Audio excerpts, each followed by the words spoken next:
কিছুদিনের মধ্যে বাংলাদেশকে পুরো ১,৬০০ মেগাওয়াট বিদ্যুৎ সরবরাহ করবে ভারতের আদানি পাওয়ার।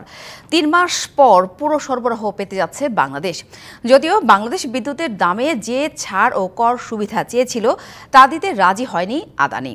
রয়টার্সের এক প্রতিবেদনে আরও জানানো হয়, গ্রীষ্ম মৌসুমের আগে বাংলাদেশ পাওয়ার ডেভেলপমেন্ট বোর্ডের অনুরোধে আগামী সপ্তাহ থেকে পুরো বিদ্যুৎ সরবরাহে রাজি হয়েছে আদানি পাওয়ার। ঝাড়খণ্ডে অবস্থিত আদানি পাওয়ারের এই কেন্দ্র থেকে কেবল বাংলাদেশ বিদ্যুৎ সরবরাহ করা হয়। আদানি পাওয়ার বিদ্যুৎ সরবরাহের বিষয়ে রাজি হলেও ঢাকার অন্যান্য অনুরোধ মানতে রাজি হয়নি। গত মঙ্গলবার আদানি পাওয়ারের সঙ্গে ভার্চুয়াল বৈঠক করে বিপিডিবি। বৈদেশিক মুদ্রা ঘাটতির কারণে বিদ্যুতের মূল্য পরিশোধে বিলম্ব হলে গত বছরের ৩১ আগস্ট বাংলাদেশে বিদ্যুৎ সরবরাহ কমিয়ে অর্ধেক করে দেয় গৌতম আদানির কোম্পানি। ১ নভেম্বর ৮০০ মেগাওয়াট ক্ষমতা সম্পন্ন একটি বিদ্যুৎ কেন্দ্র বন্ধ করে দেয় তারা।